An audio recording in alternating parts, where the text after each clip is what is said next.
지금 나경원 의원님이 이거 가지고 밝혀야 된다 막 그러셨잖아요. 이거 자살골일 가능성이 좀 있지 않을까라는 생각을 해요. 국힘으로 해가지고 강화군수 나오셨던 분 아니에요. 네. 그러면은 아무래도 좀 친한 분들과 좀 더 통하지 않았을까요? 국민의힘 지도부가 오지 못한 이유는 이분들도 이제 윤석열 대통령이 파면돼가지고 조기 대선이 열릴 거라고 이제 예상을 하고 계시는 것 같아요. 네, 개몽이 돼서 그래요. 개몽됐습니다. 예. 저는 아직 개몽이 안 돼가지고 이해가 안 가는데 네. 이분들은 개몽이 되신 거죠. 국회의원들이 선관위와 갑과 을의 관계라는 말 있잖아요. 대단히 잘못된 생각으로 합니다. 그래요? 부패 정당에서 부패를 일삼는 국회의원들은 당연히 무섭겠죠, 선관위가. 그런데 아니, 부패할 거 없고 내가 책 잡힐 거 없고 흠 잡힐 게 없는데 내가 왜 선관위를 무서워합니까? 이제 국민의힘도 더 이상 선관위를 무서워할 짓 하지 마셔라. 그럼 된다. 그리고 제도개혁에 우리 힘을 모으자. 아니, 재판관들 앞에서는 찍소리도 못하더니 갑자기 감방 돌아가니까 돌아가셔서 저런 편지나 쓰고 계시고. 김용현 전 장관 그래도 한때 장관까지 했던 사람인데 좀 품격을 지켜야지. 네. 국민의힘 사람은 아닙니다. 아 김용현 장관이 국민의힘 사람은 아니고요. 이거죠. 김용현 전 장관은 저는 이번 계엄 사태에서 정말 네. 대단히 큰 책임이 있는 분이라고 생각해요. 정치 토크쇼 장르만 여의도 3월 3일 월요일 순서 시작하겠습니다. 반갑습니다. 종프로고요. 오늘이 대시공휴일이다 보니까 쉬시는 분들도 많이 계신 것 같은데 쉬는 날 쉬어봐야 별일 없습니다. 열심히 장르만 여의도 접속하시기 바라겠고요. 그나저나 그 주말 사이에 젤렌스키랑 트럼프 그 둘이 정상회담하는 거 봤는데 나라가 힘이 있어야 되겠다. 그리고 나라가 어려움에 빠지면 안 되겠다. 지도자 잘 뽑아야 되겠다 생각을 다시 한번 하게 됩니다. 그 정도 그렇게까지 굴욕적인 장면들이 연출될 줄은 몰랐는데 하여튼 나라가 좀 힘이 있어야 됩니다. 물론 저 젤렌스키도 뭐 비판받을 지점이 굉장히 많은 뭐 그런 지도자긴 합니다만 하여튼 너무하다 싶은 생각이 살짝 드는 그런 주말이었죠. 자, 오늘 저희는 오늘도 라이브로 생방으로 여러분과 함께 하겠습니다. 특히 주말 사이에 너무 또 쪼개진 이 나라를 보면서 안타까운 분들이 많으신 것 같은데요. 그 얘기도 함께 나눠보도록 하겠습니다. 오늘 함께 해주실 네 분 소개해드리죠. 정광재 국민의힘 대변인님 어서 오십시오. 네, 반갑습니다. 정광재입니다. 네, 반갑습니다. 안녕하세요. 네, 오늘 머리가 많이 올라간 것 같습니다. 머리 자를 때가 좀 지났는데 힘을 많이 주신 것 같은데요. 그러네요. 네, 자 그리고 더불어민주당 강성필 부대변인님 어서 오시고요. 안녕하십니까, 강성필입니다. 네, 반갑습니다. 부대변인 분들이 꽤 숫자가 많은데 그 중에서도 굉장히 돋보이는 편이시죠, 우리 강성필 부대변인님. 뭐 부인할 수는 없죠. 부인할 수 없죠. 기본적으로 인물이 좀 되고, 네, 그리고 또 방송 점유율이 좀 높고, 높고. 그리고 이제 좀 매력적이고. 다음 얘기하시죠. 네, 우리 개혁신당 당대표 공보특보십니다. 김성열 특보님 어서 오십시오. 예, 윤석열 아니라 김성열입니다. 반갑습니다. 반갑습니다. 요새 하도 욕을 먹어가지고요. 김성열 대변인은 여기 강성필 부대변인과 달리 독보적이죠. 비중이 조금 높은 편이고 여기 개혁신당의 독보적인 그렇습니까? 공보특보. 네. 아니 엊그저께도 저희 식당 가서 술을 먹고 있는데 그 옆에서 자꾸 성열이 욕을 엄청 하시는 거예요. 그래가지고 들으면서 나 아닌 거 알면서도 너무 좀 그렇더라고요. 그래서 빨리 좀 마무리 됐으면 네. 좋겠다는 생각을 합니다. 김성열 대표는 성이응 받침이죠. 예, 성열입니다. 네. 자 그리고 최윤경 기자님 어서 오십시오. 네, 안녕하십니까. 요즘 최윤경 기자님 인기가 나날이 이거 뭐 어떻게 해야 될지 모를 정도로 감당하기 어렵습니다. 제가 여기 절세미녀 최윤경이라 그래서 너무 안 어울린다고 생각했는데 절세를 잘하는 절세미녀. 글쎄 저 보상 받는 사업자예요? 네, 세금 잘 아끼셔야죠. 자 그러면 일단 주말 사이에 정말 3.1절의 의미를 다시 되새기는 일은 거의 없었던 것 같고 양쪽이 완전히 갈라졌습니다. 그 뉴스 한번 좀 볼까요? 네, 그 토요일에 106주년을 맞은 3.1절 집회가 열렸는데요. 이게 이제 국가에서 주최를 하는 게 아니라 탄핵 여부를 둘러싸고 찬성하는 쪽, 반대하는 쪽에서 각각 집회를 열었습니다. 이제 국민의힘 의원들은 여의도에서 열린 집회 그리고 이제 광화문에서 열린 탄핵 반대 집회에 참여를 했는데요. 네. 국민의힘 의원 37명이 세이브 코리아가 주도한 국가 비상기도회 탄핵 반대 여기 집회에 이제 참석을 여의도파죠. 했고, 여의도파. 네. 그리고 이후에 일부 의원들이 전광훈 씨가 주도하는 광화문 집회까지 광화문파. 참석을 해서 연단에 올랐는데요. 현장의 발언들이 아주 놀랍습니다. 이건 한번 들어보겠습니다. 네. 곳곳에 암약하는 극좌파들이 대한민국의 법치도 헌법 가치도 무너뜨리고 있습니다. 민주당 민노총과 북한 조선노동당과 도대체 무슨 관계입니까, 여러분? 저도 미몽에서 깨어났습니다. 여러분들께서 먼저 깨어나셔서 이곳 광화문에서 전국 곳곳에서 자유민주주의를 지키기 위해서 외친 자유의 함성을 여러분, 이번 계엄에도 하나님의 계획이 있습니다.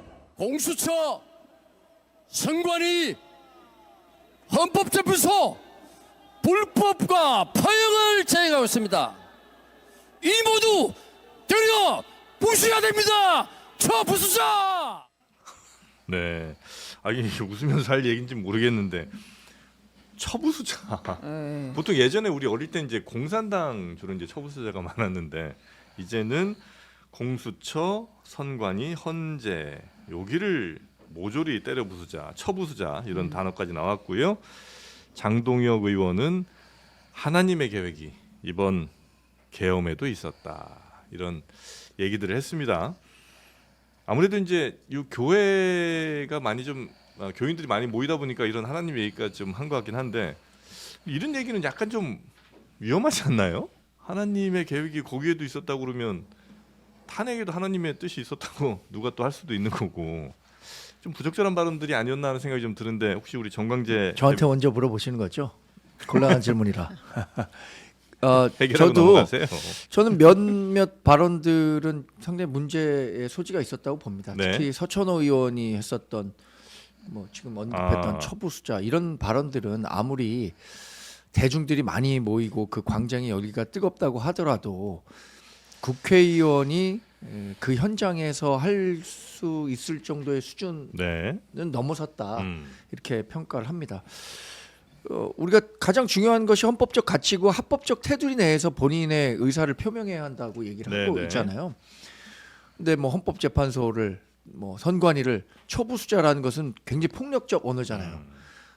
법을 뛰어넘는 폭력을 정당화할 수도 있는 그런 수준의 메시지를 그렇게 내는 것은 네. 뭐 대단히 적절치 않죠. 저는 서천호 의원이 이 부분과 관련해서는 어떤 식으로든 뭐 사과의 메시지를 내는 게 좋지 않을까 생각하고요. 네. 뭐 일부에서는 당에서 어떤 조치를 해야 되는가 음. 아니냐 뭐 이런 얘기도 하시는데 그 부분과 관련해서 아직 뭐 당이 구체적으로 논의한 바가 없기 때문에 제가 네. 말씀드릴 수는 없겠지만 하여튼 이런 발언들은 적절치 않았다고 봅니다. 네. 장동혁 의원은 제가 알기로는 본인도 독실한 크리스찬인 걸로 네네네. 알고 있어요. 그리고 세이브 코리아가 주최한 행사다 보니까 뭐 자신이 하는 발언 중에 일부를 하나님의 뜻으로 뭐 이렇게 해석해서 한 것 같은데 네. 이 부분은 뭐 아주 폭력적인 언어는 아니잖아요. 그렇게 얘기할 수 있는 수준 아닌가요? 뭐 그래서 뭐 크게 장동혁 의원이 한 얘기까지는 제가 코멘트하지 알겠습니다. 않겠습니다. 예. 뭐그 폭력적인 그 법의 테두리를 벗어나는 그런 발언들에 대해서는 어떤 식으로든 사과를 좀 해야 될 것 같다. 네. 그런 부적절했다. 생각입니다. 네, 이 정도 부적절했다. 말씀 주셨고요. 강성필 대변인님. 그래도 국민의힘에 참 우리 정광재 대변인처럼 합리적인 사람이 때로는 좀 아니긴 하지만 그런 분이 있어서 다행이다라고 저는 생각을 하고요. 우리 당은 대부분 다 합리적이에요. 아니, 본인 저처럼. 얘기하는 거예요, 본인도 가끔은 아니니까. 네. 근데 네. 어쨌든간 이런 집회 이제 네. 볼 날도 머지 않았습니다. 이제 대통령 선거가 시작되면 네. 공직선거법 103조에 의해서 이제 이런 집회 할 수 없습니다. 그러니까 우리 국민 여러분 조금 더 피곤하시더라도 참아요. 조금만 더 참으시면 된다. 그런데 우리가 짚고 넘어갈 건 짚고 넘어가야 되는데 근데 저는 우리 정 대변인께 여쭤보고 싶은 게 도대체 장동혁 의원은 그 한동훈 전 대표 측근이었는데 왜 이렇게 변한 거예요? 아니 장동혁 의원은 네. 탄핵과 관련해서는 한동훈 전 대표와 네. 철학과 소신이 달랐다라고 분명하게 얘기를 했고 있어요. 어. 그리고 한동훈 전 대표 이번에 책 읽는 과정에서도 네. 조금 아쉬웠던 것은 많은 사람들이 장동혁 의원과 왜 이렇게 극적으로 결별하게 됐는지에 대한 예, 예. 궁금증을 갖고 예, 예. 있잖아요. 근데 그 부분에 대한 묘사는 극히 일부만 돼 있어요. 불편했나 보구나. 그래서 장동혁 의원 같은 경우에는 여튼 이 계엄이 불법적으로 이루어진 것은 맞지만 그것이 정치적인 탄핵으로 연결됐을 때 이뤄질 수 있는 뭐 정치적 소용돌이라든가 뭐 보수 정치의 붕괴라든가 이런 부분들에 대해서 한동훈 전 대표와는 생각을 좀 달리했던 것 같아요. 그런데 불법적이라는 거를 확실히 생각하고 있다면 그러니까 계엄과 관련해서는 네. 그런데 그것이 탄핵까지 우리가 네네네네. 해서 우리 당도 탄핵에 동조하고 탄핵 재판으로 회부돼서 탄핵이 인용되어야 하는가라는 부분에 대해서는 생각이 다르다 이거죠. 불법을 그럼 하나님이 계획했다는 거예요? 이건 알겠습니다. 말이 안 되잖아. 근데 일단 근데 이 서천호 네. 의원도요 참 그 기가 막힌 사연이 있는 분입니다. 이분이 과거 총선 때 약속 사면으로 유명했던 분입니다. 아 예전에 이분이 예. 과거에 부산지방경찰청장을 하실 때 인터넷 댓글 여론 조작을 하신 분이에요. 네. 그리고 징역 6개월에 집유 1년 받아가지고 선거권이 없었어요.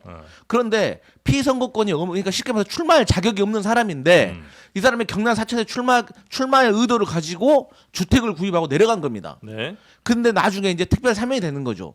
그러니까 자기가 특별 사면 받을 것을 미리서 알고 내려간 것이 아니냐라는 의혹이 그때 상당히 많았는데 네. 뭐 여튼 본인이 끝까지 아니라고 하니 뭐 어떻겠습니까? 그럼에도 불구하고 지금 그 은혜를 그때 받아서인가? 사면받은 은혜. 예, 그래서인가 저는 개인적으로 그래서 이 서천호 의원이 이렇게 과격한 말을 한번 헌법재판소가 불법 파행이라는 말을 하고 뭐 때려 부셔야 된다고 하는데 이러다가 정말 잘못된 수가 있다. 네. 그리고 저는 어쨌든 간에 이 보수 집회가 어쩌다 둘로 나눴는지도 저는 궁금해요. 이분들 같이 하신다고 했거든요. 정광훈 목사. 여야 쪼개진 건 이제 어. 있고 그다음에 이제 보수 집회도 양쪽 나뉘었단 말씀이죠. 네, 이게 뭐 세이브 코리아하고 정광훈 목사 측하고 이게 네. 같이 한다고 뭐 그래서 아주 뭐 10만 명, 몇십만 명이 모인다고 했는데 결국은 둘로 결별이 됐다 여기도. 그 이유는 제가 봤을 때 개인적으로 어떤 재정적인 문제가 있어서 그런 것이 아닌가 저는 개인적으로 그런 생각을 해봅니다. 네. 그 추가 발언들이 더 있는데 우리 김성열 저 특보님 말씀까지만 좀 듣고 추가 발언 좀 더 이어가겠습니다. 예, 그 장동혁 의원님이 왜 이렇게 변했냐, 서천호 의원님이 왜 이렇게 변했냐, 우리 다 들었잖아요. 이제 개몽이 돼서 그래요. 개봉됐습니다. 예. 저는 아직 개몽이 안 돼가지고 이해가 안 가는데 네. 이분들은 개몽이 되신 거죠. 서천호 의원님 같은 경우는 앞에서도 설명하셨지만 경찰청장 출신이에요.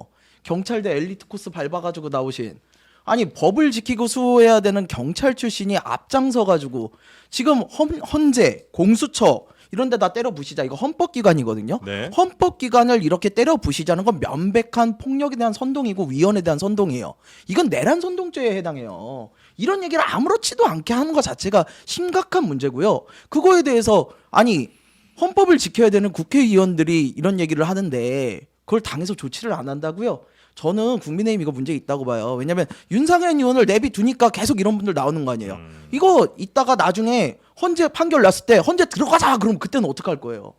이거 헌재 판결 나는 날 지금 서울경찰청에서는 가포 비상 발령을 하겠다고 해요. 예. 실제로 폭동이 일어날까 봐. 근데 이렇게 폭동을 갖다 계속해서 조장하고 선동하는 것들을 내비두면 어떡합니까? 저는 이거 징계하셔야 된다고 봐요. 네. 네. 근데 이제 저는 그 어제 3.1절 집회에서 또 눈여겨볼 점이 뭐냐면 국민의힘 지도부가 안 오셨어요. 그 이유가 뭘까? 그러니까 민주당 지도부 같은 경우 이재명 대표와 원내대표가 다 총출동을 했는데 네. 국민의힘 지도부가 오지 못한 이유는 제가 봤을 때 이분들도 이제 윤석열 대통령이 파면돼 가지고 조기 대선이 열릴 거라고 이제 예상을 하고 계시는 것 같아요. 의원들은 개별 의원들은 많이 갔지만 예, 예. 예. 그런데 조기 대선이 열렸으면은 헌법재판소에서 윤석열 대통령이 잘못했으니까 대통령 그만둬 그런 거 아닙니까?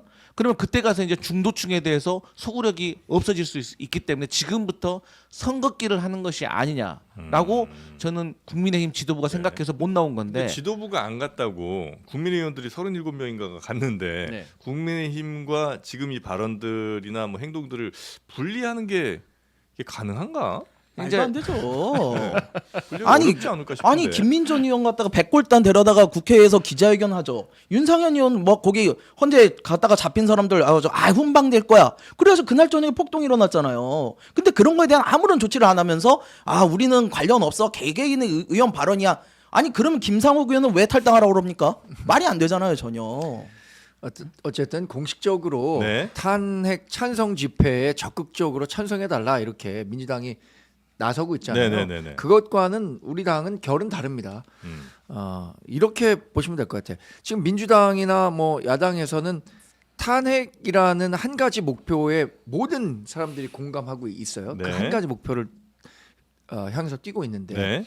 우리 당은 아시다시피 탄핵에 대해서 반대하는 분들도 있고 예. 탄핵이 불가피하다라고 하는 분도 있고 네. 나뉘어져 있기 때문에 이러한 목소리를 하나로 담아내기가 굉장히 어려운 상황이에요.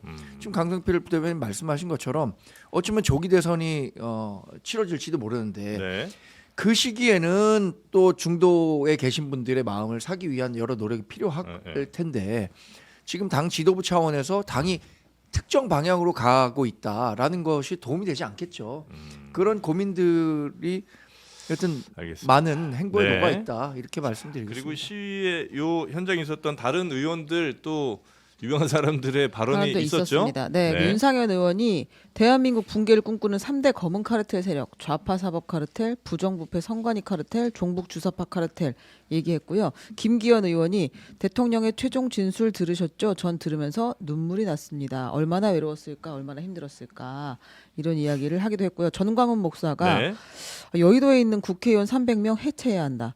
저 300명 국회를 해체하고 3개월 안에 재선거하기를 동의하시면 두 손 들고 만세라고 했습니다. 국회 해체하라. 네. 네. 아 근데 저 읽을수록 되게 정신이 아득해지는 말들이 많아요. 자 그리고 네. 탄핵 촉구 집회도 있었습니다. 네 그렇습니다. 야 5당 대표들은 탄핵 촉구 집회 무대에 올랐습니다. 여기서 이제 이재명 대표가 한 말이 또 약간의 이제 논란이 좀 되고 논란이 있죠. 있었는데 이재명 대표가 총칼과 장갑차를 두려워하지 않고 맨손으로 맞서 싸운 시민들에게 감사를 표한다. 12월 3일 내란의 밤이 계속됐다면 제가 아마도 연평도 가는 깊은 바닷속 어디쯤에서 꽃게밥이 됐을 것 같다라고 이야기했거든요.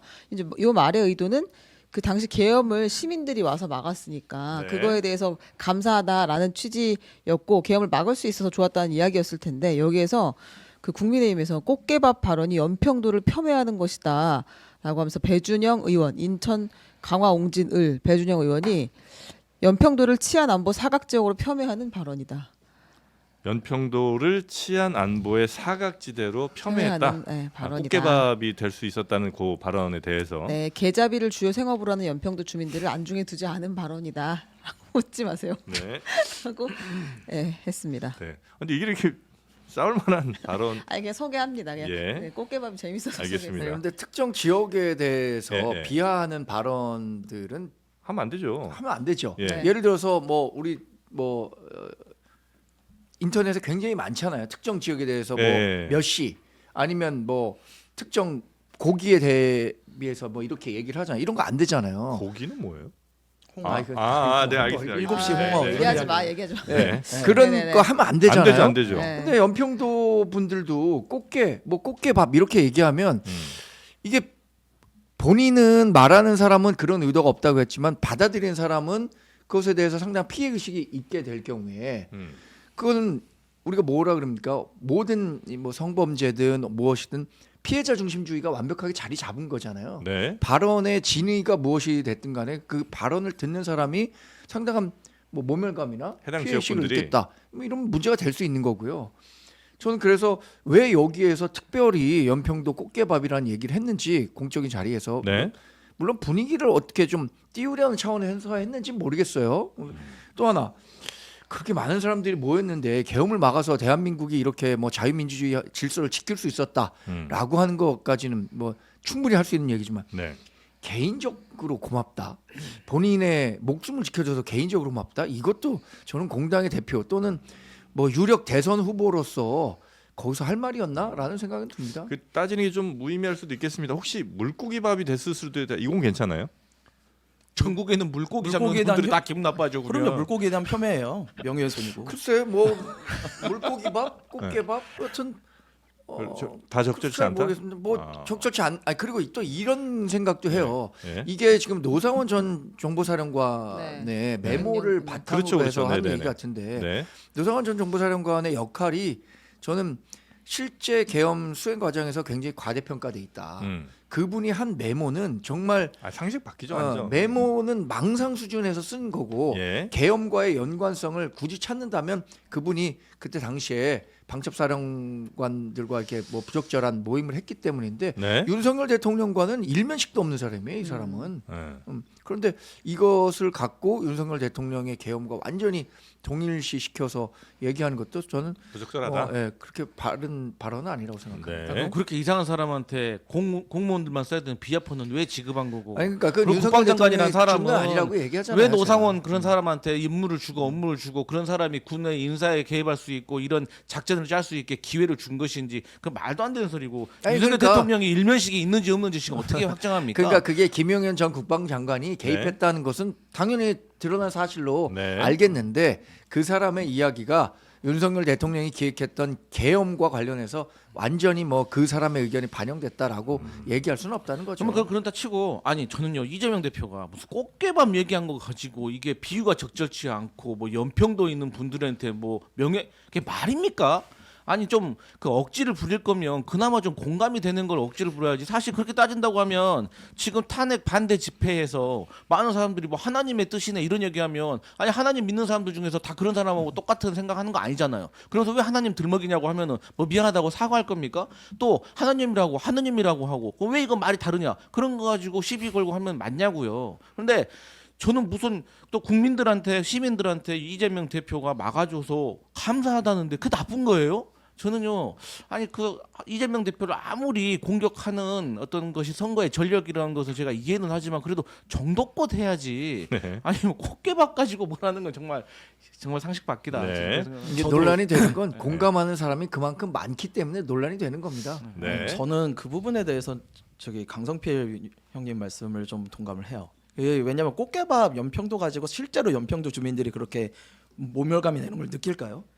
저는 그렇지 않다고 보고 오히려 그런 얘기 하실 거면 이부망천했던 국민의힘부터 사과를 하셔야죠.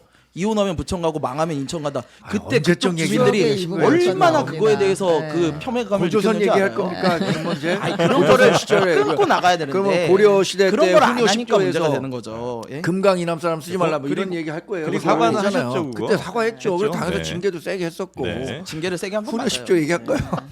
근데 이게 아무튼 이런 얘기를 가지고 지역 비하다 가는 건 너무 과한 표현 같고요. 예. 예. 그리고 저는 사실 이 집회에 대해서 국민의힘이 비판을 하고 싶으면은 저는 다른 부분에서 비판을 해야 된다고 봐요.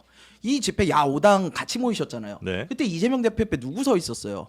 김재현 진보당 상임대표 서 있잖아요. 이분 그 전에 무슨 당이었어요? 통진당이었잖아요. 내란 때문에 해산된. 아니 이런 부분을 비판을 하셔야지 왜 연평도 꽃게 가지고 비판을 해요? 중도 보수 가신다면서 왜 김재원 옆에 세워가지고 하냐? 이런 거 가지고 공격하셔야죠. 그러니까 네. 공격의 포인트를 좀 잡으셨으면 좋겠다는 생각을 해요. 네. 자 그리고 중간에 잠깐 이름이 거론된 그 김용현 전 장관 네. 이 사람이 옥중 편지를 썼는데 이것도 또 네. 내용이 아주 드라마틱합니다. 한번 사진을 먼저 보겠습니다. 예. 언제나 정갈한 저 글씨를 한번 보시고 언제나 정말. 변호인을 통해서 집회 참가자들에게 전달한 글인데요. 예. 불법 탄핵 재판을 주도한 문영배, 이미선, 정계선을 즉각 처단하자라는 구호를 함께 외쳐달라라고 편지를 보냈습니다. 네. 처단을 상당히 좋아한다 이런 생각이 들고 네. 김용현 전 장관은 탄핵 대상은 아니잖아요. 김용현 탄핵 전 재판을 받고 있는 건 윤석열 대통령이잖아요. 아. 근데 이제 이렇게 보내놓고 나면 자꾸 이제 재판관 실명 거론하면서 공격하고 처단하자고 하면 재판관들이 더 화가 나가지고 탄핵 속도를 빨리 당길 것 같은데 김용현은 혹시 윤석열의 엑스맨이 아니냐 이제 이런 얘기도. 의혹도 네, 나오고 있습니다. 아니, 재판관들 앞에서는 찍 소리도 못 하더니 갑자기 감방 돌아가니까 돌아가셔서 저런 편지나 쓰고 계시고 저는 제발 국민의힘이든 보수 지지자든 헌법재판소든 뭐 이재명 대표든 공격하는 거 좋습니다. 근데 제발 좀 공격할 때는 좀 객관적인 좀 증거를 같이 좀 첨부를 좀 해주세요. 아니 밑도 끝도 없이 무슨 뭐 각하라 다시하라 처단하라 아니 무슨 처단이란 말은 무슨 아휴 참 저는 김용현 전 장관 그래도 한때 장관까지 했던 사람인데 좀 품격을 지켜야지. 네. 밑도 끝도 없이 그냥 추상적으로 이런 얘기 하는 건 정말 잘못된 것 같습니다. 네. 자, 뭐 요 정도 국민의힘 사람은 아닙니다. 아 김용현 장관이 국민의힘 사람은 아니고요. 아, 다행이네요. 그리고 이렇게 점선 듣게 지금 저 안 거죠. 김용현 전 장관은 저는 이번 계엄 사태에서 정말 네. 대단히 큰 책임이 있는 분이라고 생각해요. 그렇죠. 네. 그리고 처단하라는 용어 자체가 이분 세대에서는 어쩌면 뭐 이렇게 좀 많이 좀 통용됐었던 말일 수도 있겠다라는 생각이 든다고 하더라도 네. 지금 뭐 받아들이는 사람 아까 얘기했잖아요. 말하는 사람의 그 의미가 그렇지 않다고 하더라도 받아들이는 사람 입장에서 그 생각을 해야 되잖아요. 우리가 대화를 할 때도. 네. 그러니까 지금 김영현 전 장관이 쓰는 이런 용어들은 굉장히 부적절하다고 생각합니다. 군대에서도 요즘 처단하라는 말을 안 쓰지 않아요? 군대에서도 우리가 요즘 안 20년 전에 30년 전에 다녔는데 그때도 그렇게 처단이라는 말은 그렇게 안 썼던 것 같은데. 그러니까 처단 좋아하시니까 비상계엄을 이렇게 모의를 했겠죠. 진짜 저는요 이 김영현 전 장관이랑 말 쓰기도 싫어요, 솔직히. 진짜 이런 분한테 제가 네. 뭐 전 장관이랑 말도 너무 아까워 그냥 김영현 씨라고 그것도 아까운데 하여튼 방송에 제가 뭐 그렇게까지 하지 않겠습니다. 다 해놓고 뭘 그렇게까지 안 한다고 그래요. 뭐 그런 의미에서 우리 알겠습니다. 구독 좋아요 좀 눌러주세요. 네. 샤이 장르만 여의도 다 보고 있습니다. 그리고 네. 마은영 재판관 공방이 여전히 네. 좀 이어지고 있습니다. 네, 저는 이럴 때마다 당혹감을 아주 감출 수가 없는데 최상목 권한대행이 아직도 마은혁 재판관 후보자를 임명하지 않은 상황이에요. 헌법재판소의 결정이 나왔는데 원래 지난 금요일 오전까지 하라고 그랬죠. 네, 영업일 기준으로 지금 벌써 한 영업일 4일 지났어요. 그러니까 업무일 지금 뭐 휴일을 빼고 나면 네네. 상당히 지났는데도 아직 안 하고 있다. 물론 이제 내일 국무회의를 열고 거기서 국무위원들의 의견을 듣고 결정을 하겠다라는 입장인데요. 네. 근데 여기서 갑자기 박수영 의원이 국민의힘 박수영 의원이 등장합니다. 박수영 의원. 네. 네. 어제부터 국회에서 무기한 단식 농성에 돌입했습니다. 뭐를 위한 단식 농성이죠? 그러니까 마은영 임명만큼은 절대 안 된다 이겁니다. 아 그래요? 네. 마은혁 임명만큼은 절대 안 된다. 네, 그게 이제 가장 큰 주장이고요. 네. 그러니까 편향된 인물이기 때문에 절대로 헌법재판관에 임명해서는 안 된다라고 이야기하고 있고 권영세 비대위원장도 여기 찾아가서 격려를 했습니다. 근데 대체로 뭐 어느 쪽이든 성향들이 좀 있지 않나요? 그 헌법 재판관들이 너무 심하다는 건가요? 성향이요. 네. 성향이 지금 다 너무 있다고 얘기하시잖아요. 그죠? 극단화된 거죠. 너무 그러니까 극단화돼 있다 이 저는 사람은. 뭐 충분히 네. 그 헌법재판소가 정치적 후견주의가 있다고 생각합니다. 그러니까 민주당에서 추천하는 후보도 있고 국민의힘에서 추천하는 후보도 있고. 근데 과거에는 정말 국회가 균형과 자제 또는 절제 이런 노력이 있었던 것 같아요. 네. 그러니까 일정 정도 합의가 가능한 수준의 분을 모셔와서 이분과로 좀 추천을 하고자 하니까 동의를 해달라 이런 노력들이 있었는데 이게 어느 순간부터 하여튼 깨지기 시작하니까 도저히 한쪽 진영에서는 받아들이기 어려운 사람도 이렇게 헌법재판관이 돼서 우리나라 헌법 해석의 뭐 마지막 그 권한을 갖게 되는 거 아니냐라는 문제 제기는 분명히 있는 것 같아요. 너무 편향적이다는 게 하여튼 반대의 이유라는 말씀이신 거죠? 근데 그 너무 편향적이란 그 기준은 뭐예요? 어떤 게 너무고 어떤 건 안 너무고 그런 거예요? 아니 그동안 보여왔던 삶의 궤적이나 판결의 방향성이나 이런 것들을 살펴보면 되는 거죠. 그럼 마은혁 재판관이 갖고 있었던 뭐 과거에 했었던 행위 또 뭐 일부 부적절하다고 판단되는 판결들 이런 것들에 대한 문제 제기를 하는 겁니다. 아니 그 마은혁 재판관이 재판관 되기 한 10수년도 전에 있었던 일을 가지고 뭐라고 하신다면 그럼 지금 여권에서 대선 후보 1위 달리고 계시는 김문수 장관은 어떻습니까? 10수년 전에 얘기를 하는 게 아니라 그분이 판사로서 보였던 판결의 방향성을 얘기하는 거니까. 판결의 방향성도 그 진보 노동당 보좌관들 얘기하시는 것 같은데 그것도 이제 보기에 따라 다른 것이고 그 얼마나 많은 재판을 했는데 그거 딱 하나를 가지고 말하는 것도 너무 비약이고요. 저희 민주당에서 그럼 보잖아요. 네. 그러면 보수 재판관들을 보면요. 저기 끝에 계신 분도 있어요. 저희가 봤을 때도. 하지만 이 헌법재판관 9명에 대한 구성의 핵심이 뭡니까? 다양성이잖아요. 그야말로 왼쪽에서부터 오른쪽까지 이 모든 어떤 국민에서 말하는 그 편향된 재판관 들이지만 그래도 어떤 재판에 있어서는 상식선에서 재판을 내리는 거거든요. 네. 그렇기 때문에 자꾸 이 편향이라는 추상적이고 애매모매한 비객관적인 말 좀 그만했으면 좋겠고 최상목 그 권한대행한테 이 박수영 의원 이분이 같은 동기더라고요. 공무원 동기. 그래서 오래된 사이라고 들었는데 아니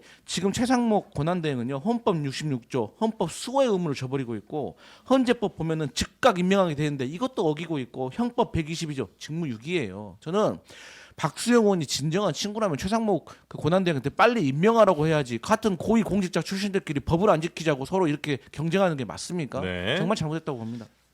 개혁신당은 뭐 이 부분에 대해서는 어떤 입장이 있으세요? 뭐 국민의힘 입장에서 마은혁 재판관이 좀 편향돼 있을 수 있다라는 정도의 비판까지는 할 수 있다고 보는데요. 네. 이거 합의하셨었잖아요. 이미 추경호 원대가 이거 다 합의했다고 그때 얘기 다 했었고 서로 간에 목 인정했고 그래가지고 들어갔었잖아. 이번 사태 안 터졌으면 이거 문제 삼았을까요? 안 삼았어요. 그냥 됐던 거예요. 근데 이렇게 추천을 해놓고 나서 사건이 터지니까 그제서야 야 이거 문제 있다. 넣으면 안 된다. 이게 뭡니까? 그 전부터 문제 제기를 하든가요. 네. 이제 와가지고 자기들 불리하니까 이런 얘기 하는 것도 말이 안 되고요. 그리고 최상목 권한대행은 이건 명백한 월권이에요. 대통령이었어도요. 대통령도 국회가 추천한 몫을 가지고 이렇게 하면 안 돼요. 근데 본인이 뭔데 권한대행에 불과하면서 국회가 추천한 3명 중에 야 2명만 시킬게. 이거는 말이 안 되는 내용이에요. 처음부터. 네. 그래서 헌재에서도 지금 얘기를 하잖아요. 위헌이다. 그럼 위헌이다라고 했으면 몰랐을 때야 그렇다 치고 헌법을 위반하는 걸 알면은 아니 공무원이고 대한민국 국민인데 어떻게 헌법을 위반하는 일을 안 합니까? 예? 그거 지금 바로 임명해야 되는 건데 지금 안 할 모양이잖아요.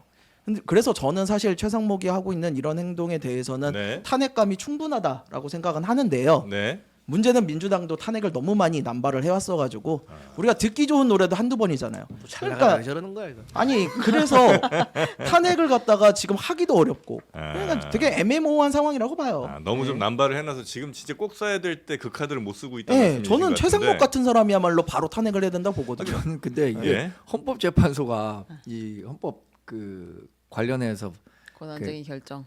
했잖아요. 네. 예. 하는 데 있어서 그러면은 어떤 이론의 여지가 없도록 그냥 이렇게 그러면 위헌이니까 바로 임명해야 한다. 이렇게 했었으면은 그냥 그 최상목 대행이 네. 어떤 선택권의 여지 없이 그냥 임명했을 것 같은데. 선택권 없는 거 아니에요? 그랬잖아요. 아니 임명해야 근데 한다. 헌법재판소 보면 임명 23조에 관련해서 보면은 나와 있어. 즉각 즉각 임명하라고. 임명해야 그러면 즉각 임명하라고 하고 가로 열고 닫고 뭐 5분 안에 뭐 그렇게 써놔야 됩니까? 그래서 이거는 너무 상식적이기 때문에 아니 그 즉각 임명이라고 영업인인데. 써놨는데도 언제까지라고 최상목 권한대행이 네. 갖고 있는 권한, 네. 대통령 권한대행의 권한 행사에 있어서 네. 해석의 여지를 뒀기 때문에 네. 지금 대통령 권한 대행이잖아요. 네. 대통령으로서 네. 권한을 대신 행사하고 있는 거니까 그 권한 내에서 지금 판단하고 있다고 생각하고 그 뭐라고 할 수 그것이, 없다. 그렇게 그것이 판단하든 이제 안 하든. 저는 뭐 최근의 분위기만 놓고 본다면 최상목 권한 대행이 뭐 임명하는 쪽으로 네. 무게를 아. 싣고 있다라는 얘기도 들리잖아요. 좀 더 기다려봤으면 좋겠어요. 더 기다려요. 언제까지 기다려요? 아니야 이게 근데 박수영 의원이 단식을 시작했잖아요. 이게 근데 만약 임명을 안 하고 계속 버텨요? 그럼 계속 굶어야 되는 거 아니에요. 근데 임명을 한다. 그럼 단식을 어쩔 수 없이 중단하게 될 거 아니에요. 그러니까 이제 박수영 의원도 이제 그 최상목 그 대행한테 길을 열어줬다 지금. 오히려 이게 약속대로 네, 나는 시한부 단식. 그리고 아. 너는 이제 임명할 만한 그 근거. 이렇게 일종의 해가지고. 명분을 주는 거군요. 네. 그건 누구의 해석이에요? 처음 들어본 해석이야 지금.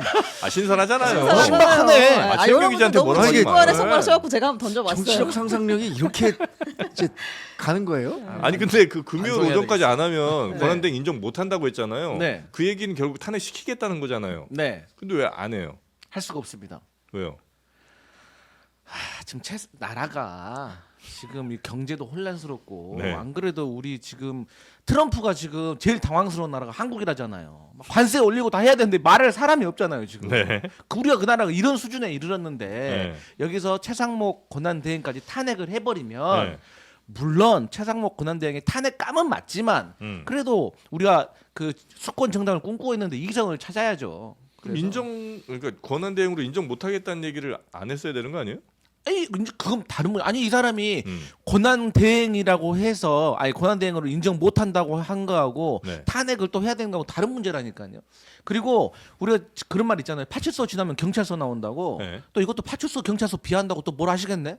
하여튼 근데 이게 지금 뭔 최상목 최상목 권한대행 탄핵하면- 가고 나면 또 이주호 이주호가 교육부 온다. 장관이라고 네. 제가 봤을 때 그분이 더 강적이거든요. 네. 그래서 그게 아니라 지금 민주당이 무리하게 탄핵 시도한 한덕수 국무총리가 지금 돌아올까 봐. 기각돼 갖고 돌아올 건데 네. 뭘 다른 걸 걱정하고 계시고 또 하나는 네.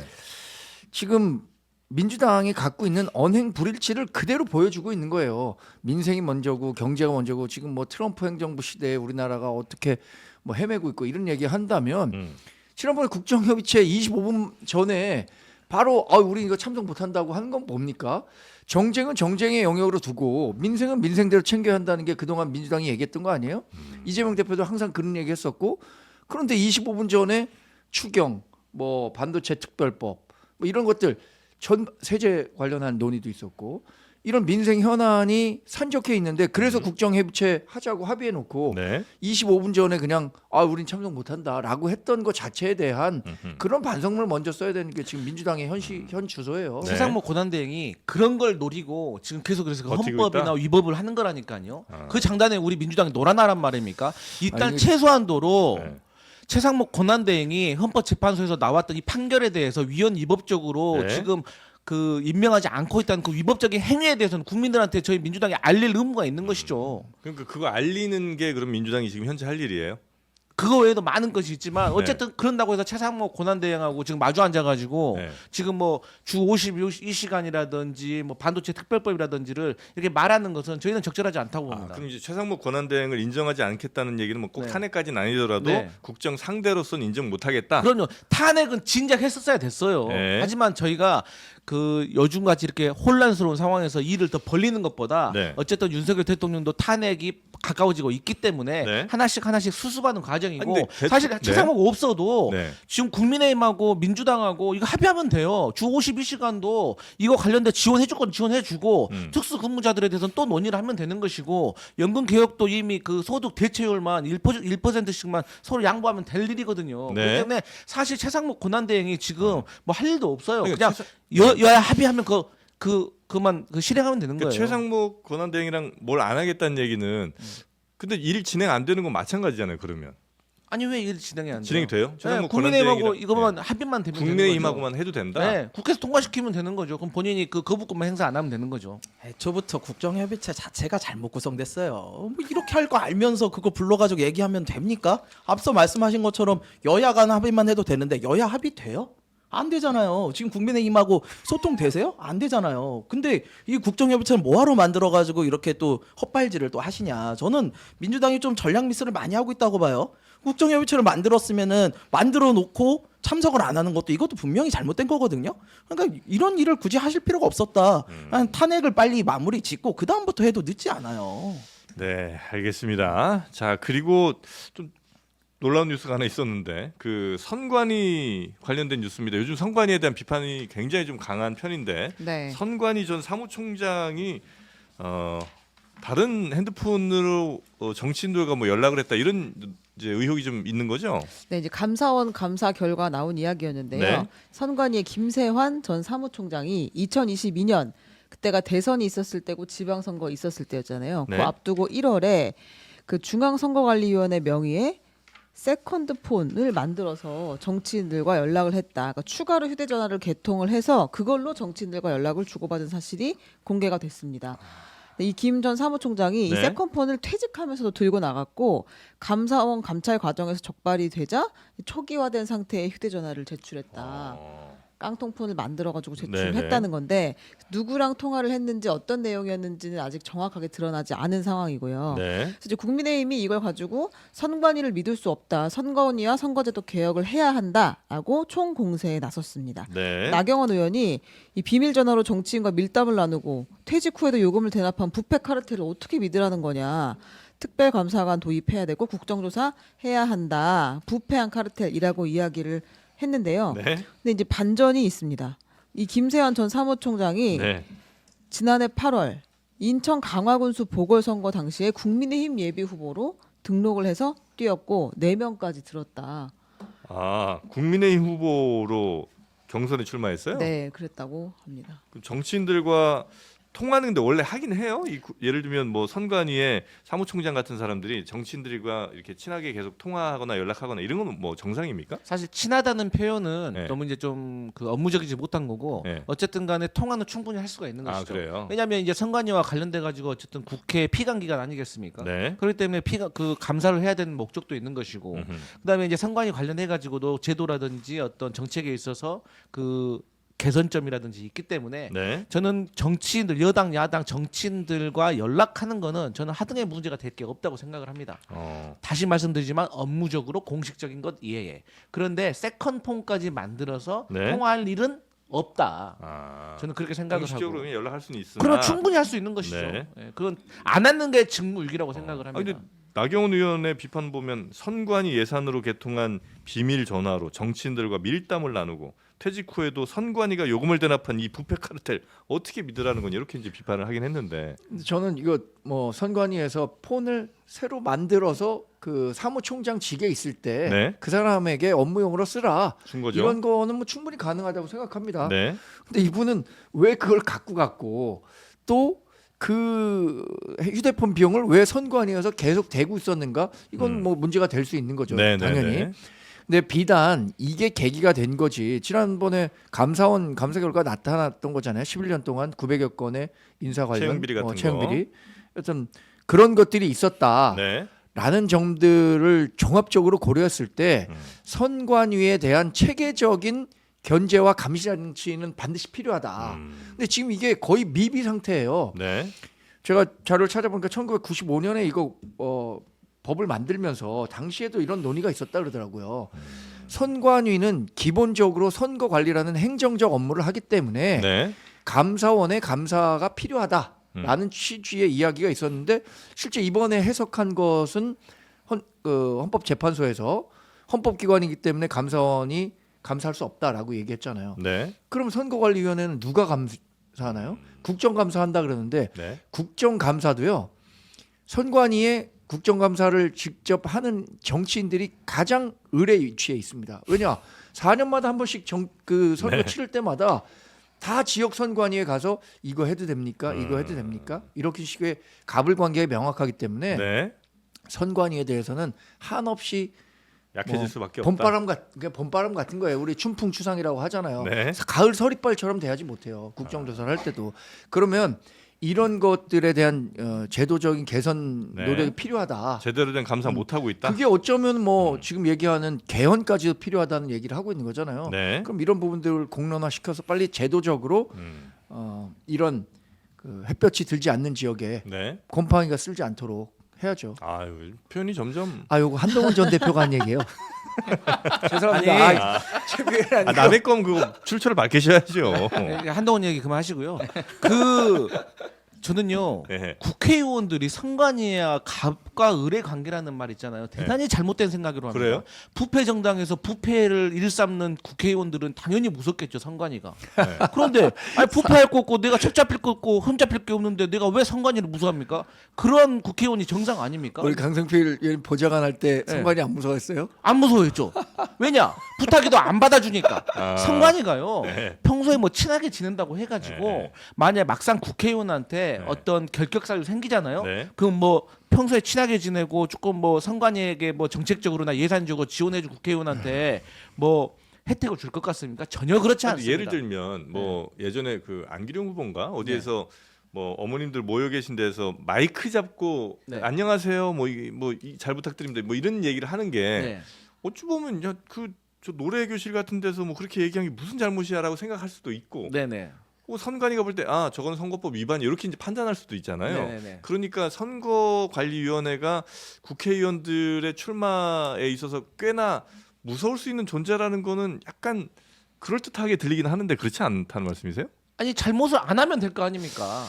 근데 이제 네. 선거를 하다 보면 네. 의정 활동을 하다 보면 네. 되게 애매한 경우가 있습니다. 애매한 부분이 있으니까. 예를 들어서 제가 네네네. 설명을 드릴게요.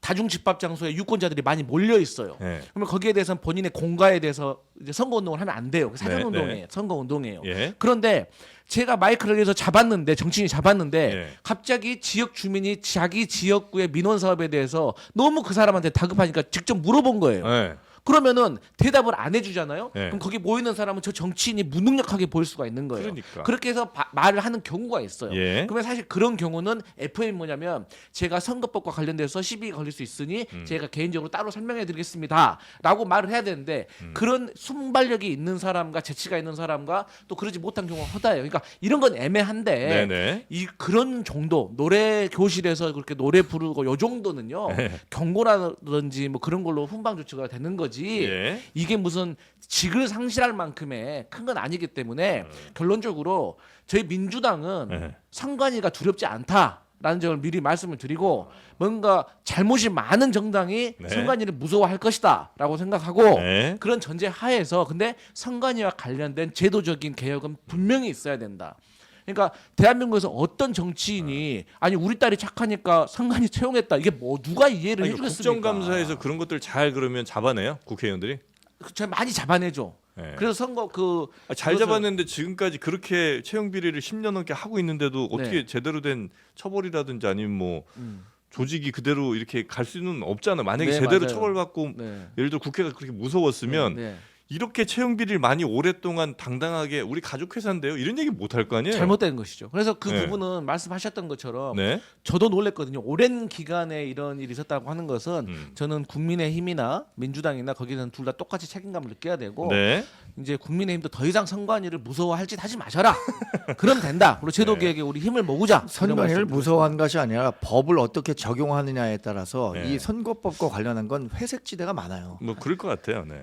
변호사 30년, 뭐 판사 20년 한 분들도 선거 한번 치르면은 네. 멘붕오죠, 선거법으로 몇 번 네. 선관위에 불려다니고 합니다. 민주당도 마찬가지예요. 뭐 예. 민주당 선관위가 두렵지 않다고 한다는 건 좀 믿지 않습니다. 왜냐? 매번 뭐 할 때마다 선관위에 가서 물어봐야 되는 거거든요. 현실적으로. 선거 끝나면 또 이렇게 뭐 이렇게 기소된 사람 엄청 많잖아요. 그렇죠. 네. 보세요. 선관위에서 그러면 해석이 잘못되잖아요. 그럼 결국엔 선관위가 그 처벌을 하는 게 아니라 그걸 검찰에 송치해요. 그럼 결국에 또 검찰에서 또 이제 수사 들어가기 때문에 또 그다음에 검찰에서 기소하게 되면 또 이제 재판 과정이 있기 때문에 네. 제가 말씀드렸던 것처럼 애매한 것은 애매한 대로 이제 양형이라는 게 있는 것이지 이제 선관위 그렇게 두려워하지 알겠습니다. 마시라. 아니요, 근데 이게 선관위가 무서운 이유는 딱 하나예요. 심판이거든요. 심판인데 심판의 재량권이 너무 커요. 심판이 그냥 이게 문제다 그러면 문제고 아니면 아닌 게 너무 많아요. 그래서 얼마 전에 현수막만 해도요. 이재명은 안 된다 처음에 걸었을 때 선관위가 안 된다고 그랬어요. 그러다가 다시 중선이 얘기해가지고 하니까 된다 그렇게 했잖아요. 선관위 별로도 이 기준이 없어요. 그냥 자기들 마음대로 해요. 그러다 보니까 이 부분에 대해서 하나하나 다 물어봐야 되는데 막상 선거 기간에 들어가면요 그렇게 하기가 되게 어려워요. 그러다 보면은 어느 순간 나랑 선관위가 사이가 안 좋잖아요. 하나하나 트집 잡고 들어와요. 그 굉장히 힘들어요. 실제로 선거 치르는 사람한테는. 네. 그런데 그런 사람들에게 국회의원이 직접 전화를 한다? 심판에게 직접 전화한다? 이거 저는 되게 안 좋다고 봐요. 왜냐면은 무슨 민원이라든가 제시할 게 있으면은 공적인 루트를 통해서 하면 되잖아요. 왜 휴대전화로 합니까? 그것도 세컨폰으로요? 그건 말이 안 되는 이야기고요. 네. 이렇게 해서는 안 되고 그리고 국정감사에서 왜 이런 걸 못 잡았냐 그러는데 국정감사는 한계가 있어요. 앞서 말씀하셨듯이 갑과 을의 관계도 분명히 있어요. 네. 선관위에서 함부로 못 해요. 그리고 선관위에서 안 내면요. 저희 보좌진이 끝까지 막 내놔라 해도 안 내요. 왜냐면은 이게 국감에 있어서 자료를 원래 안 내면 법적으로 처벌이 돼야 돼요. 예. 근데 법적 처벌을 잘 안 해요. 선관위에 대해서는 예, 의원님들이 마지막에 가서 이거를 국정감사 보고서를 내면서 고발 조치를 해야 되는데 잘 안 한단 말이에요. 그러다 보니까 버텨요. 자료 안 내고. 근데 감사원은 달라요. 감사원은 들어가면은 예. 그 자리에서 다 받아가지고 볼 수사권이 있어요. 그러니까 선관위 같은 것들도 감사원의 그런 감사는 좀 받아야 된다. 저는 여기 누구나 좀 동의를 해야 되는 부분이라고 그러니까 이제 봐요. 말씀하셨던 것처럼 국정감사 기간에만큼이라도 자료 제출에 있어서는 조금 강제력이 있어야 되고 네. 증인이라든지 증인 출석이라든지 그런 문제에 있어서는 조금 법적 개선을 해가지고 정말 무거운 처벌이 실효성 있는 무거운 처벌이 있어야 된다는 건 좀 맞는 것 같아요. 근데 네. 요거에서 한 말씀만 더 드리면 지금 나경원 의원님이 이거 가지고 밝혀야 된다 막 그러셨잖아요. 네, 저는 밝혀야 된다 동의하는데 이거 자살골일 가능성이 좀 있지 않을까라는 생각을 해요. 누구랑 통화했는지를 보면 예, 왜냐면은 이분 국힘으로 해가지고 강화군수 나오셨던 분 아니에요. 네. 그러면은 아무래도 좀 친한 분들과 좀 더 통화하지 않았을까요? 그래서 그리고 국민의 의원들도 사전 조사를 좀 안 하는 것 같아요. 아니, 본인들의 그 재보궐 선거에 그 출마해 가지고 예비 후보로서 1차 경선 통과함 이런 분들은 부적격자에서 예비 후보로 탈락을 시켰어야죠. 근데 이것도 거르지 못하고 경선에까지 참여시켜 놓고 이제 와서 뭐 김세환 그 총장이 뭐 세컨폰이니 뭐 가족 채용이니 이런 거 가지고 비난하는 게 맞습니까? 저는 좀 자료조사도 좀 충실히 하시고 하셔라. 좀 그런 말씀 드리겠습니다. 근데 제가 자료를 보니까 여기 이런 내용 있잖아요. 국민의힘 의원과 소통하지 않았다는 점에서 특정 정당 인물들과 연락한 부분에 각종 의혹과 연결된다는 의심이 생기고 있다. 이 세컨폰으로는 국민의힘 의원들과는 통화 안 했다는 거 아니에요? 지금 제가 이 자료를 보고 너무 순진하신 거 아니에요? 아니에요? 이건 안 내놨으니까 알 수가 없죠. 실제 자료를 보고 말씀드리는 거예요. 요건 한번 좀 저희가 나중에 좀 해보겠습니다. 조사 결과 나오면 보고요. 한동훈 전 대표가 이제 공식 일정을 다시 시작을 한 거죠. 네, 이건 저한테 묻지 말고 정강대 대변인한테 여쭤보시면 될 것 같은데 당대표 사퇴 77일 만에 제2연평해전을 다룬 연극 관람으로 공개 네. 활동을 시작했습니다. 한동훈 전 대표가 보훈과 안보를 목숨처럼 여기는 정치를 하겠다라고 이야기를 했는데요. 그 와중에 이제 계엄은 잘못된 것이다. 하지만 이재명 대표는 정권 교체를 주장할 자격이 없다. 이 취지 맞죠? 그렇게 이야기를 했습니다. 일단 그 제2연평해전 다른 연극은 뭐 누구랑 이제 좀 본 거예요? 우리 같이 가셨죠? 어제요. 근데 사실 선후 관계를 아주 정확히 설명드리자면 예. 저는 먼저 좀 예매를 했고 예. 한동훈 대표는 좀 늦게 예매를 했는데 같이 보시긴 했는데. 아. 뭐 같이 왔다고 봐야죠. 네.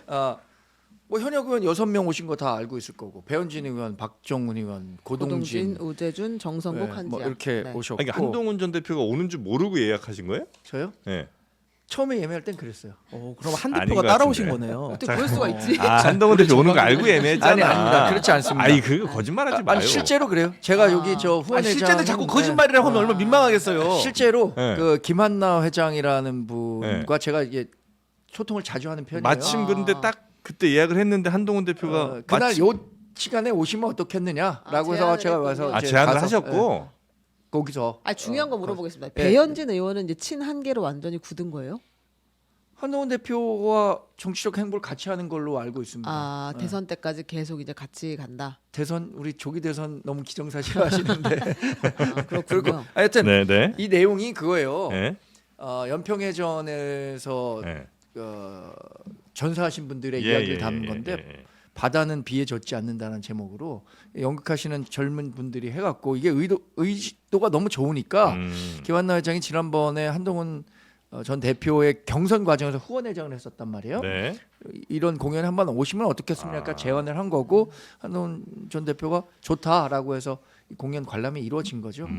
그래도 어쨌든 다시 이제 공식 행보를 시작할 때 첫 번째 일정이라는 거는 나름 갖고 있는 상징성 같은 게 좀 있을 그렇죠. 거 아니에요. 저는 뭐 그런 상징성이 충분히 있다고 생각합니다. 이 보훈과 워낙 안보. 그 보훈과 안보에 관한 이야기를 한동훈 전 대표가 많이 하고 있고 네. 보훈이 곧 애국이다. 전 또 그렇게 생각하고 있습니다. 네. 그리고 또 정치적인 지형으로 놓고 보면 한동훈 전 대표에 대해서 일부 분들이 좌파다 이렇게 얘기를 하잖아요. 네. 근데 한동훈 전 대표는 본인이 왜 좌파 프레임에 이렇게 걸려야 하는지 도저히 이해하지 못하는데 그런 부분에서도 보훈과 안보는 이 보수 정당이 상당히 중요시하는 부분이잖아요.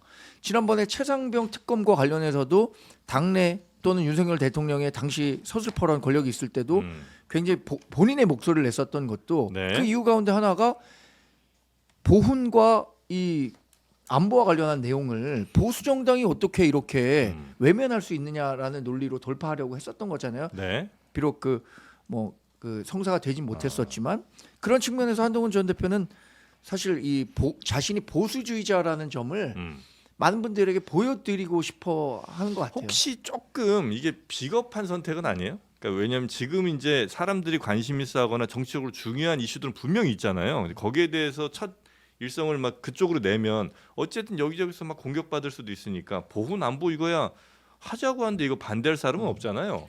그러니까 조금 안전한 쪽으로 그냥 첫 일정을 이렇게 잡고 시작한 건 혹시 아닌가? 그래서 다른 일정을 뭘 어떻게 각이 완전히 서는 걸 네, 네. 잡는 것보다는 뭐 여러 사람에게 본인이 갖고 지향하는 바를 보여줄 수 있는 걸 고르는 건 잘한 거 아닌가요? 그런가요? 네, 네. 재밌는 포인트. 동의했습니다. 한동훈 대표 입장에서는 이게 가장 나이스한 선택이에요. 왜냐하면은 본인이 지금 중도 보수 쪽으로 포지션이 좀 잡혀 있기 때문에 이제 보훈과 안보를 중요시하는 좀 더 오른쪽에 있는 분들에 대한 타겟팅을 해야 된다라고 생각하고 당 경선을 통과하려니까 당연히 그렇게 하셔야 되는데 저는 앞서서 말씀을 하셨길래 좀 더 깜짝 놀라긴 했는데 사실 보훈과 안보를 지키는 건 이런 연극을 본다고 되는 게 아니에요. 최상병 특검법이야말로 진짜로 보훈과 안보를 지키는 내용이었어요. 그래, 내가 하려고 했는데 지금. 저도 좀 해요, 형님. 아니 그래서 추진하려고 전당대회 했잖아요. 일성으로 내신 게 최상병 특검법 하겠다 아니었어요. 근데 당대표 되고 나서 저희 진짜 목 빠지게 기다렸거든요. 저희 계속 해가지고 아니 우리가 중재안이라도 내겠다, 뭐 대법원장 추천으로 해서 하자, 뭐 계속 얘기했는데 아무런 이야기가 없었어요. 저희는 10명이 안 돼서 발의를 못 하는데 여기는 100명 가까이 되시잖아요. 근데 그거를 왜 발의를 못해요? 당대표가 돼서 가지고 이거 안 하신 거예요? 못 하신 게 아니고 그러니까 보훈과 안보를 챙길 거였으면 최상병 특검법을 먼저 하셨어야죠. 정말로 말씀 잘하셨는데 한동훈 대표 저 이런 말까지 드리기 시작 너무 뻔뻔한 것 같아요. 아니 어떻게 본인이 지금 보훈을 얘기할 수가 있습니까? 최병 특검 본인이 당 대표 나왔을 때 공약으로 특검 하겠다라고 그렇게 광 다 팔아놓고 나중에 당대표 되고 나니까 산자 추첨 특검 얘기하고 민주당이 산자 추첨 한다고 하니까 또 당내에서 논의한다고 하고 요리조리 빠져나가고 결국에는 둘 중 하나 아닙니까? 본인이 당대표 선거 출마하면서 광 팔았던지 아니면은 본인이 능력이 부족해가지고 관철을 못 시킨 거 아니에요. 그때 당시에 최혜병 특검 표결이 어땠습니까? 찬석 194에 반대가 104였습니다. 한동훈 대표가 현역 의원 5명만 설득했으면 이거 통과돼가지고 지금 최혜병 부모님이 지금 이렇게까지 슬퍼하지 않았을 거예요. 지금 해병대 예비역에서도 한동훈 대표 비난하고 난리가 났어요. 그런데 어떻게 안보하고 보훈을 얘기할 수 있습니까? 저는 한동훈 대표 지금이라도 다시 최혜병과 관련해가지고 본인이 책임지는 자세 5명, 8명 꼭 자기가 관철시켜야 된다고 저는 이 배현진 현역 데리고 같이 연극 볼 때가 아니다. 저 이 말씀 꼭 드리고 싶습니다. 완전히 상황 파악이 잘못됐어요. 아. 최혜병 특검과 관련해서 그때 네. 당시에 반대한다고 하는 게 선거 전략으로는 훨씬 더 유리했겠죠. 그때 당시에 윤석열 대통령이 그거 관련해서 반대를 했고 당 주류가 반대를 하는 입장에서 예. 그 반대를 딛고도 본인이 당대표가 되면 하겠다라고 하는 게 어떻게 그 당대표 선거에 유리할 수 있었겠습니까? 광탄 거 아니다. 당연하죠. 네. 불리함에도 불구하고 본인이 갖고 있는 철학과 소신 때문에 네. 얘기를 했었던 것이고 설득이 좀 잘 안 됐나요? 최혜병 네. 특검이 왜 통과되지 못했느냐? 물론 우리 당의 역할도 있겠지만 민주당이 이것을 단순히 정쟁으로 끌어가기 위한 다양한 요소들을 특검법 안에 다 독소 조항으로 만들어놨기 때문에 그래서 안 된 거지. 그게 그래서 어떻게 민주당이 뭐라 한동훈 대표를 했습니까? 안 된 겁니까? 한동훈 대표한테 그럼 발의하라고 했잖아요. 발의하세요 그래서 그러면. 그래서 한동훈 전 대표가 얘기했었던 특검법과 관련한 네. 이야기들과 관련해서는 민주당이 음. 본인들이 정말 광팔기 위해서 독소 조항들을 곳곳에 숨겨두니까 이게 이루어지지 못한 거지. 네. 그리고 이게 12월 3일 계엄이라는 뭐 특수한 상황도 이루어졌고 그 이후에 진행된 과정 보면 박정원 대령이라든가 이번에 무죄 판결 받으셨잖아요. 네, 네. 뭐 여러 가지 측면 앞으로 더 밝혀야 될 게 있다면 뭐 그럼 더 밝혀야겠지만 지금까지 드러난 사실이 뭐 만족할 만한지 안 만족한지 한번 평가해 본 다음에 후에 한번 결과를 지켜보시죠. 네. 아니 근데 그것만 말씀드리면요. 네. 한동훈 대표께서 전당대회 일성으로 하신 게 최상병 특검법 안 되면 우리라도 발의하겠다 하셨던 거예요. 근데 발의를 안 하셔서 그러는 거예요. 독소 조항 민주당이 있었다고 생각하면 그거 빼고 하시면 되죠. 그러니까 시도조차 없었다는 거에 대해서 저는 너무 실망을 했고 정치인은요 말을 지키는 게 중요해요. 정치인 말로밖에 더 합니까? 그럼 말로 이걸 했으면은 지켜야죠. 근데 그런 거를 지키지 못하는 거는 상당한 본인에게도 타격이 있는 거예요. 네. 그리고 이 행사에 혹시 허은하 맞아요? 전 대표가 왔어요? 네, 맞습니까? 네 허은하 전 어제 전 봤습니다. 대표가 허은하 간다고 전 하고요. 분위기 처지네. 한동훈 전 대표 측에서는 사전 조율이 없었다라고 이야기를 했습니다. 그럼 우연히 만난 거예요? 제가 얘기한 것처럼 허은하 예. 전 대표가 이 공연을 당시에 어제가 마지막 공연이었을 거예요 아마 그 5시와 1시 공연이 마지막 공연이었을 건데 그 표를 미리 예매했었던 걸로 전 들었어요.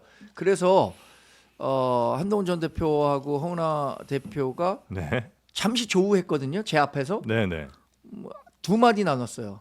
한동훈 전 대표가 요새 고생 많으십니다. 예. 이 얘기했고 예. 허은하 전 대표인가요? 전 대표인가요? 전이죠. 전 대표. 네, 전이죠. 대표라고 그러는데 아니에요. 전이에요.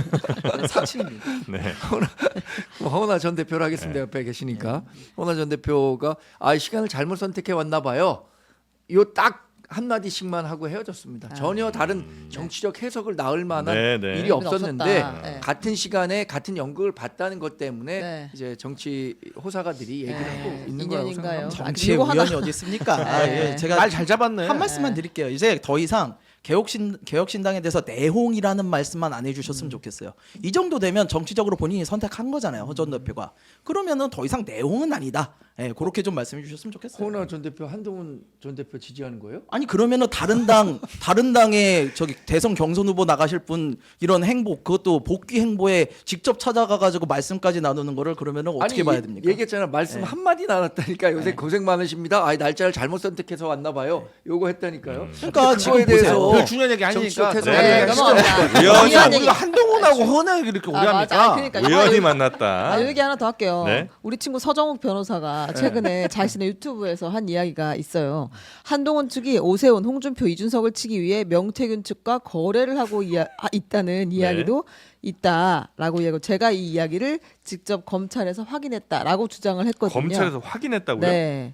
와. 확인했다고 주장을 했어요. 아, 그래서 그래요? 이제 한동훈 그 전 대표 측에서는 가짜 뉴스다 하면서 법적 대응을 하겠다라고 했습니다. 근데 유리한 건 맞나요? 명태균 특검법이 통과가 되면 한동훈 대표에게 유리한 건 맞아요?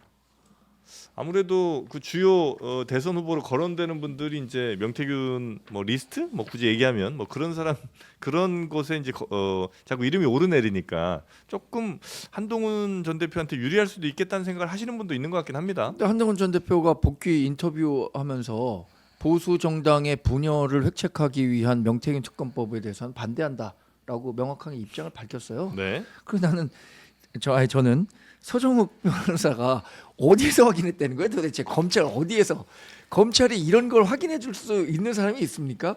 야, 알고 보니까 한동훈 전 대표가 검찰 내에 다 뿌리 깊은 자기 사조직을 이용해서 명태균 수사를 본격적으로 빨리빨리 하라 그래라. 그러면 그 검찰에서 그 수사합니까?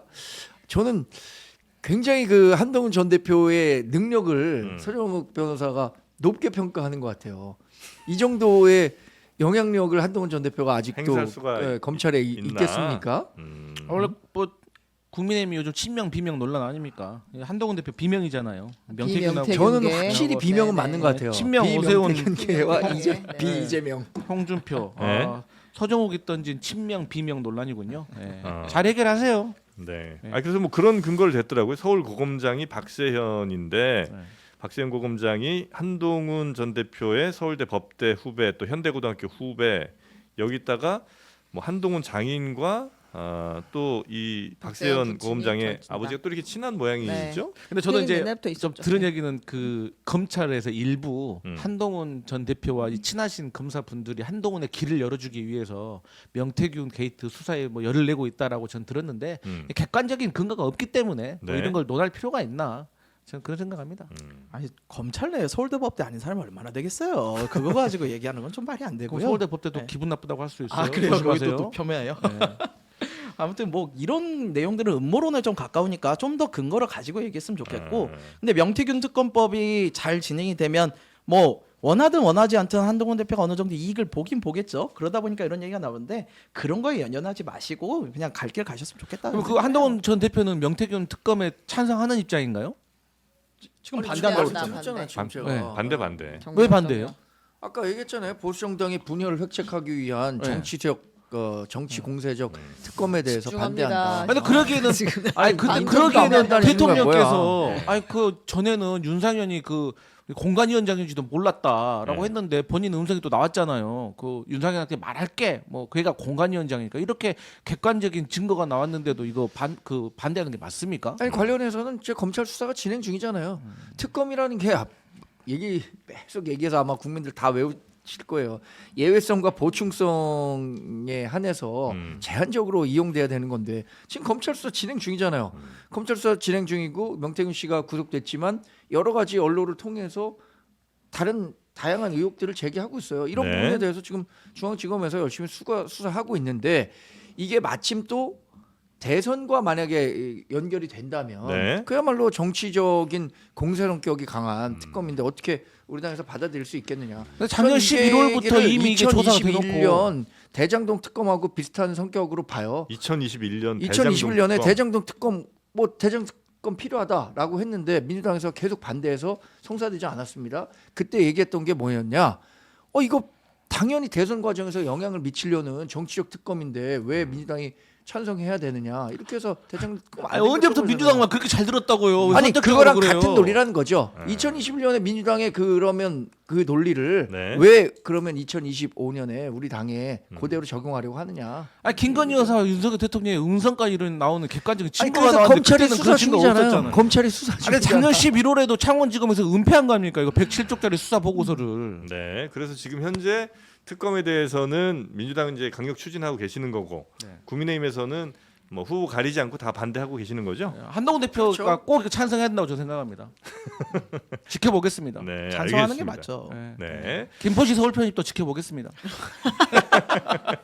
그 언제적 얘기인데? 저는 그 엔비디아 회사 만들어서 주식 30% 주면 좋겠네요. 아, 또 그 얘기 끊으시네.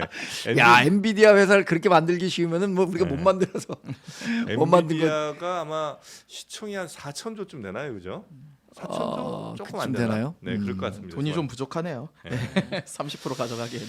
자, 하여튼 오늘 뭐 정치권의 여러 이슈들 우리 세 분과 함께 이야기를 쭉 나눠봤고요. 요 정도는 빼놓은 뉴스 없을까요? 있지만 내일 이어서 하겠습니다. 알겠습니다. 자, 오늘은 요 정도 이야기 나누고요. 그리고 이제 잠시 후에 저희가 이덕주 이사장님을 모시는데 이분이 누구냐면 그 한국 기독교 역사에 대해서 우리나라에서 가장 전문성 있는 분입니다. 그래서 요즘에 많은 교회들이 이제 정치화돼 있는 그런 부분에 대해서도 이제 왜 그런지, 그리고 또 왜 사람들은 특히 이제 그 집회 나온 분들은 성조기와 이스라엘기 이런 걸 같이 들고 나오는지, 이런 거에 대해서 완벽하게 설명을 좀 드리도록 하겠습니다. 어디든 저는 뭐 종교 생활을 하든 네. 뭐 정치 생활을 하든 이 밸런스를 맞추는 게 중요하다고 생각해요. 그래요? 밸런스를 맞춰야 돼. 당 그렇다면 밸런스 당 밸런스를 맞추는 것도 굉장히 중요하겠군요. 굉장히 중요하죠. 저는 우리의 아침에 혈당. 저 혈당 스파이크 없도록 네. 처음에는 좀 이렇게 곡물 같은 걸 먼저 맞아, 야채 먼저 먹고. 이제는 그러실 필요가 없는 게 바로 닥터워터 당 밸런스가 있기 때문에 약간 아침에 내 탄수화물 좀 많이 먹었다, 단 거 좀 많이 먹었다 싶을 때 바로 이거 따서 바로 따서 이제 드셔주시면 됩니다. 맞습니다. 알겠습니다. 당 밸런스 요게 이제 식후혈당 상승 억제에 도움을 주는 바나바잎 추출물이 들어있거든요. 네. 잘 흔들어서 먹어야 되는군요. 맞습니다. 네, 이 약간의 심저물이 보일 수도 있는데 요거는 이제 바나바잎. 그렇군요. 네, 요거. 진짜구나. 그래서 먹으면서 우리가 죄책감 느끼잖아요. 네. 그 죄책감 이제 더 이상 느낄 필요가 없다는 겁니다. 네. 네. 출시 6개월 만에 10만 병 판매, 제로 칼로리로 부담 없이 간편하게 드실 수 있는 닥터워터 당 밸런스, 저희 더보기란 링크에서 구매하셔서 이제는 마시는 물 자체를 그냥 물 드시지 마시고 닥터워터 당 밸런스로 드시면 되겠습니다. 네. 여기 다 의기소침해 계신 거예요? 이렇게 중요한 얘기하는데. 아니 우리가 당 밸런스를 맞춘다고 얼마나 댓글에서 욕을 먹고 있어요. 지금. 진짜 쉽지 않습니다. 아, 정당 밸런스. 여당야당 밸런스 맞춘다고 이제 힘들어요 우리도. 그래도 이 당 밸런스 같은 음료라도 있어서 참 다행입니다. 제대로 그 가져가시는 거예요, 밸런스? 네, 뜨거워서 드세요. 들고 가셔야죠. 아 그래요? 앞으로 네. 정당 밸런스 맞힐 때 여기 저 수석 대변이었고 대변이었는데 부대변 말고 대변인 되어주세요. 아, 너무하시네. 밸런스 말이야. 급도 또 맞춰달라. 네, 맞춰보겠습니다. 아참 서러워 죽겠네. 자, 그럼 오늘은 세 분과 여기에서 마무리하고요. 저희는 인터뷰로 이어가도록 하겠습니다. 다음 주에 뵙겠습니다. 고맙습니다. 고맙습니다.